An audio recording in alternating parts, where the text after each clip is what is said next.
Hoje a nossa conversa vai ser sobre os transtornos de personalidade e eu quero trazer uma visão panorâmica sobre o assunto. Eu sou Cláudia Fontes, psicóloga, e ensino psicólogos e terapeutas a ter mais segurança e domínio na realização de diagnóstico. Quando nós falamos sobre transtornos, existe uma diferença do transtorno de personalidade e os transtornos mentais. Diferentemente dos transtornos mentais que estão associados a alterações químicas que comprometem o funcionamento do cérebro, os transtornos de personalidade estão ligados a questões comportamentais, questões relacionadas ao modo de funcionamento, de comportamento e de vivências experimentadas. Esse tipo de transtorno, ele pode gerar diversos comprometimentos sociais esse tipo de transtorno pode gerar diversos comprometimentos para o indivíduo, sejam eles sociais, emocionais e profissionais. Por quê? Eles são rígidos e ele tem dificuldade de se adaptar, de se envolver com a realidade que ele está inserida, principalmente por causa das suas dificuldades de interpretação em relação ao que ele está vendo, ouvindo e sentindo, e em relação ao que as pessoas estão vendo, ouvindo e sentindo a respeito dele. Sabemos que a personalidade são traços que nos revelam e expressam a maneira como pensamos, sentimos e agimos. Quando o indivíduo está desadaptado, ele não consegue interagir, ele acaba desenvolvendo transtornos de personalidade. Ah, mas de onde que vem esse problema? Esse problema tanto pode ter traços hereditários como traços ambientais, mas as questões ambientais são as que mais comprometem. O modo como ele viveu, os seus traumas, isso pode ir trazendo para ele um certo modo de comportamento para se proteger. Ele sabe disso? Com certeza não. Mas o que ele vai perceber é os prejuízos que ele está tendo, é o tanto que ele tem tido dificuldade socialmente, profissionalmente, de reagir, de vencer, de superar alguns obstáculos na sua vida no dia a dia, que ele vai detectando que ele precisa de ajuda. E geralmente, quando chega um caso desse no consultório, não tem como nós fazermos muita análise para descobrir o traço propriamente dito que está disfuncional.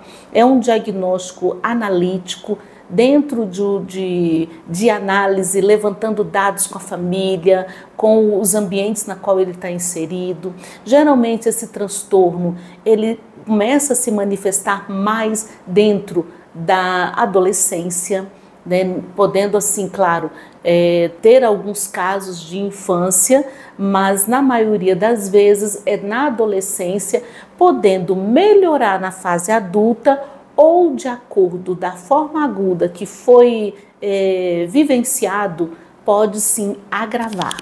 Dito isto, compreendemos aqui a importância da intervenção terapêutica para transtornos de personalidade. Até porque nem sempre temos condições de agir, porque as pessoas, se ela tem um modo de mentalidade rígida, nós já temos que estar preparado com a dificuldade que nós vamos ter para o quê? Fazer uma intervenção no caso. Então, é necessário ter ferramentas apropriadas, tá? Para que possamos, sim, fazer uma modificação, uma modelagem desse comportamento.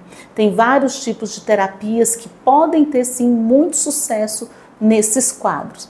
Aí a questão de medicamento. Então, nos casos de transtorno de personalidade, os medicamentos são mais apropriados para quando ele tem as comorbidades relacionadas à depressão, ansiedade, questões relacionadas a obsessões de toque, tudo, controles, entendeu, de alucinações, que é mais adequado. Mas o comportamento em si, não, porque o comportamento tem que ser tratado da maneira de conscientização do modo como ele fala, reage diante de um contexto que traga-lhe raiva. Por exemplo, um borderline, e quando ele ativa a raiva, dificilmente ele volta. Então, às vezes, você tem que trabalhar nele. Você, olha, quando você sentir a raiva, lembra aquela dor de cabeça, aquela enxaqueca, que o médico chega para você e fala, olha, antes de dar dor de cabeça ficar forte, você toma um medicamentozinho. Quando você já sentir as pontadas. Depois que a dor de cabeça, ao trazer ali uma enxaqueca de difícil reversão, remissão da dor, é mais complicado tomar só um analgésico.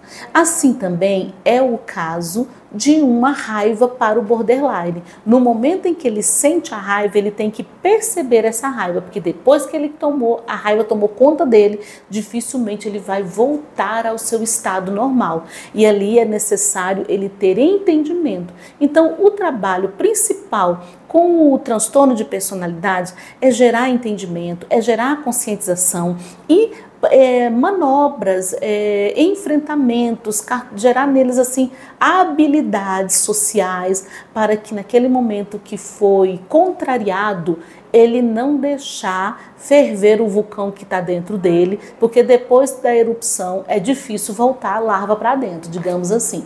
Então é muito importante essa terapia de conscientização, de anulação dos efeitos emocionais, né? Nos outros vídeos nós vamos estar falando mais sobre cada caso, tá? Mas hoje nós vamos fazer aquele passeio panorâmico sobre os transtornos de personalidade.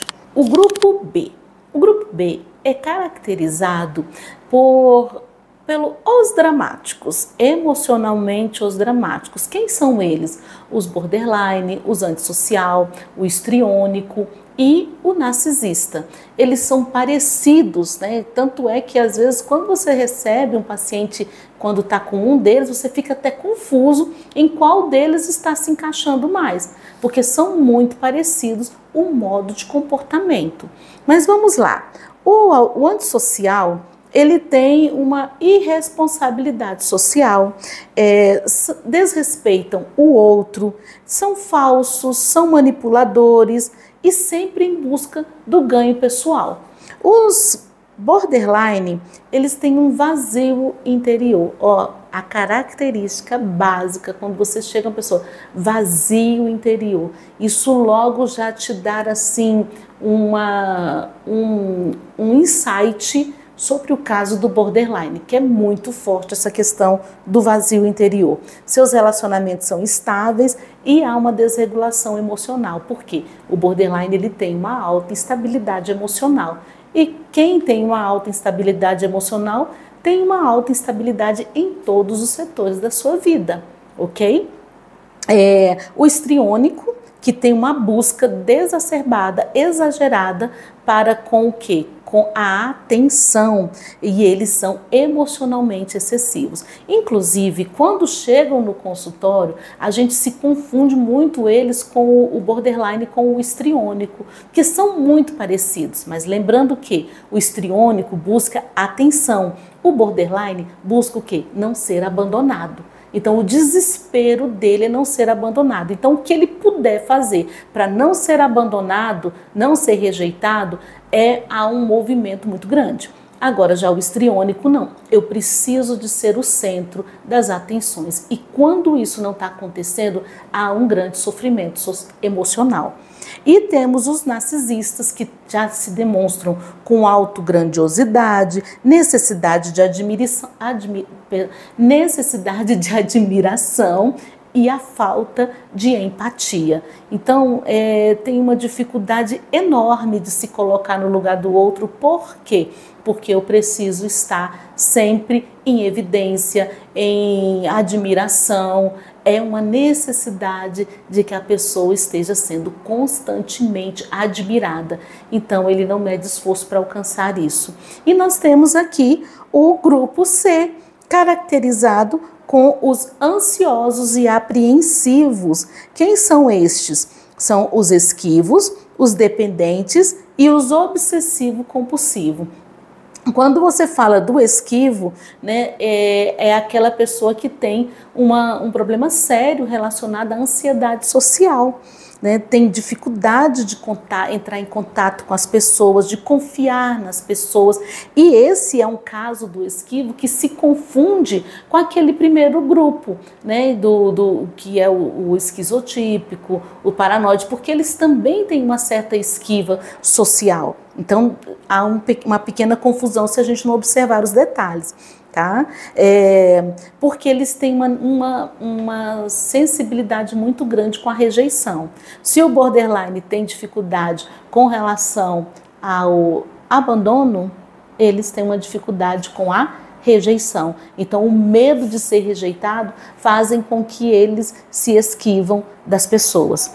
E o dependente é extremamente submisso e uma necessidade de ser cuidado, e sempre aquele entendimento que ele não tem competência, que ele não tem habilidade de cuidar de si mesmo, que se não tiver alguém o tempo todo cuidando dele, ele nunca vai conseguir ser alguém, ele nunca vai conseguir ter uma autonomia de felicidade. Então ele precisa sempre ter uma pessoa, né? É aquele famoso tomate que precisa do pauzinho lá para que ele possa se firmar. Então não tem como ele se sentir firme por si só.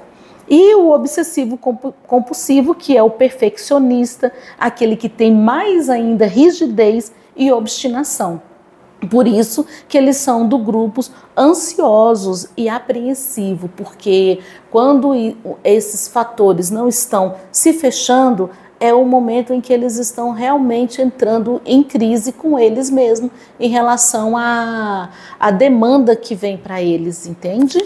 Quando nós falamos de transtornos de personalidade, nós falamos de dois sinais muito evidentes em relação a eles, que é a questão da autoidentidade e do funcionamento pessoal. Até porque, quando nós falamos da autoidentidade, qual é o principal problema? Porque eles têm uma identidade flutuante.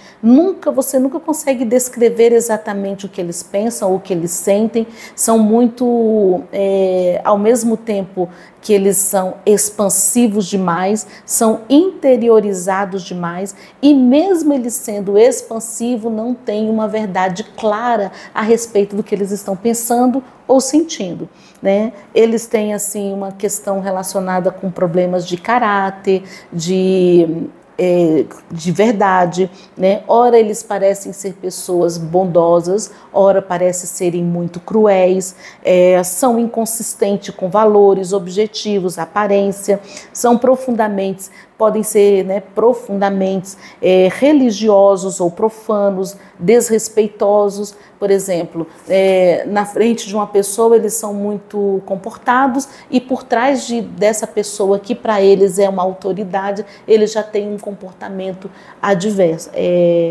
totalmente adverso daquilo que foi manifesto. Então isso é uma característica, é um sinal bem nítido no contexto geral. Claro que uns para mais, outros para menos, mas na maioria, quando há um transtorno de personalidade, esses são os sinais mais evidentes. E no caso da funcionalidade pessoal, se manifesta em relação a questões de relacionamentos íntimos, a insensibilidade com que eles estão vivendo devido à empatia. E o que é nítido entre eles é que a empatia é muito baixa em quase todos eles.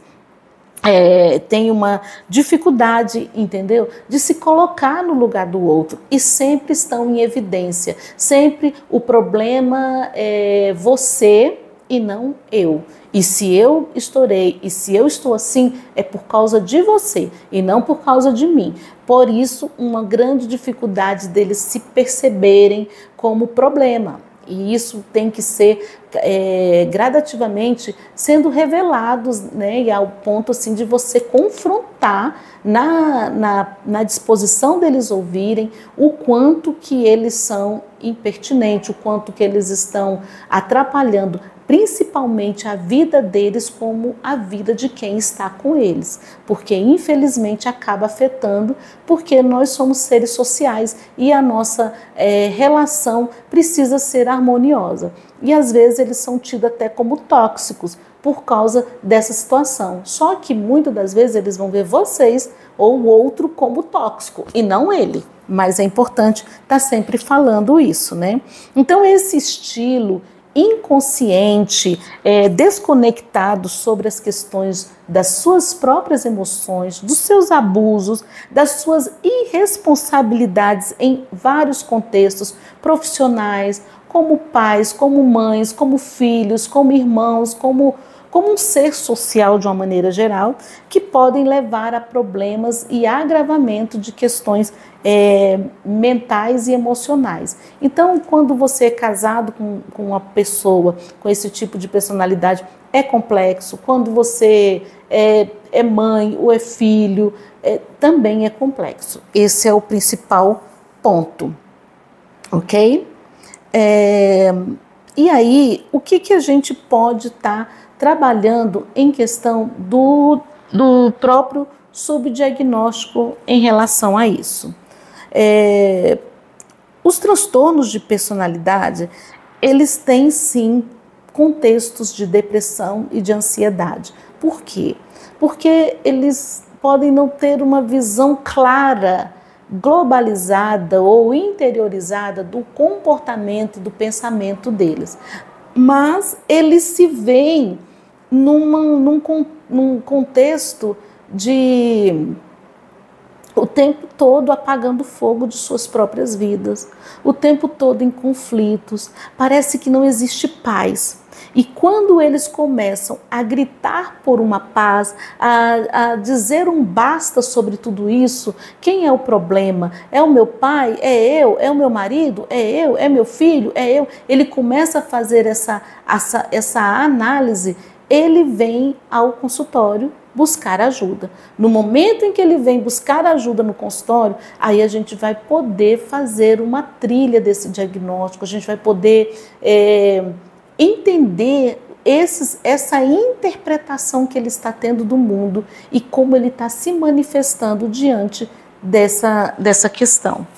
Quando nós vamos estar fazendo uma análise diagnóstica dos transtornos de personalidade, é imprescindível que nós entendamos que existem padrões rígidos que foram ali instalados e que a gente precisa detectar aonde é que está essa anomalia propriamente dita no transtorno do transtorno de personalidade do indivíduo. Por exemplo, um padrão inflexível, persistente, generalizado dos traços desadaptados de cada um deles podem estar associados à própria questão da cognição. O que é a cognição? O modo como ele percebe, o modo como ele interpreta os eventos e os acontecimentos da sua vida no dia a dia.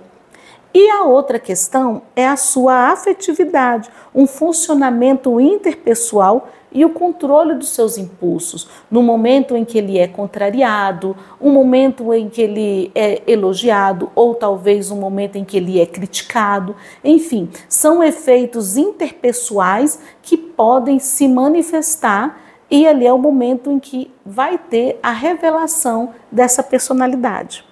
Há também sofrimentos significativos no funcionamento prejudicado devido ao padrão de desadaptação. Então a gente sabe do sofrimento e é muito importante a gente detectar o sofrimento da história. Porque se a gente fala assim, você é muito difícil, ninguém aguenta você, tá? Você precisa melhorar, desse jeito você não vai conseguir, desse jeito você vai acabar com o seu casamento, você vai acabar com a... Isso não funciona. Agora, se ele está ali numa raiva, uma fúria que não volta, e ele está lá fervendo, por quê? Porque alguém fez um comentário, uma crítica que ele não gostou e ele ferveu e não voltou mais, e está lá emburrado, amarrado. Aí você pode chegar, você está sofrendo com essa raiva? Será que o fato de você estar muito tempo com essa raiva aconteceu de manhã e você ainda está com raiva? Isso é um sofrimento muito grande para você. E aí você vai fazendo ele lentamente refletir sobre esse comportamento impulsivo, esse comportamento rígido, resistente e prejudicial para ele como para a família ou o trabalho que ele está inserido. E aí você vai conseguir aos poucos trazer uma certa consciência, uma certa análise para ele falar, cara, eu preciso de ajuda, faz sentido. Tem muito tempo que eu estou com raiva, isso não é legal, isso não está normal, deixa eu procurar uma ajuda. E assim você vai gradativamente atraindo a pessoa para um tratamento extremamente eficaz, né, que vai ser bom tanto para ele quanto para a família ou até para as pessoas que trabalham com ele. Ou seja, de uma maneira geral vai ser bom para todos, ok? E a questão da estabilidade. Óbvio que se uma pessoa tem um problema de rigidez, tem um problema de fixação de pensamento, tem um problema de instabilidade emocional, dificuldade de se interagir, não é uma pessoa feliz. Não é uma pessoa que está aí a todos os dentes rindo e satisfeita com tudo, concorda comigo? Então é óbvio também que essa pessoa tenha também ali adquirido ou desenvolvido transtornos mentais, que são o quê? Alterações química. E aí, nesse contexto, é extremamente necessário uma análise do psiquiatra, porque é o psiquiatra que medica e não o psicólogo. O psicólogo vai fazer uma intervenção relacionada ao comportamento dele, do dia a dia, vai fazer com que ele venha se readaptar, se realinhar, entendeu? Encontrar o seu próprio eu, trabalhar a sua autoestima, a sua autoconfiança. Isso é o papel do psicólogo. Agora, o psicólogo não tem como medicar. E aí, o psiquiatra vai fazer uma análise e detectando ali que também tem uma comorbidade de depressão ou outros contextos de ansiedade social e infinitas questões relacionadas aos conteúdos químicos que todos nós temos, ele vai fazer uma ministração de medicamento para estabilizar esse cenário, ok? Então, nós vemos aqui a importância da psicoterapia para tratamentos de transtornos de personalidade em geral. Não importa qual o contexto que ele está, mas o tratamento terapêutico, as manobras, o manejo do profissional ali vai ajudá-lo a se adaptar, né? E nos próximos episódios eu vou estar falando sobre as psicoterapias mais indicadas para os casos, entendeu? Para poder favorecer. Nós temos N abordagens, né, que são bastante apropriadas para cada caso, como também técnicas que vão ajudá-lo a melhorar esse contexto. Dito isso, eu agradeço por você ter estado conosco até aqui. Com certeza, né, foi bom para você, para mim estar falando aqui um monte de coisa. Eu acredito que venha trazer ali ideias, né? Se você teve uma dúvida, se você gostaria de ouvir mais algo diferenciado, coloque aqui nos comentários, escreva o que você gostaria de saber, escreva para mim sua dúvida, entre em contato conosco, porque eu vou ter o maior prazer de conversar com você. E aqui nós estamos com esse objetivo de trazer esclarecimento e principalmente ajuda na hora de entender os transtornos de personalidade, que não é algo tão simples de ser compreendido e até diagnosticado.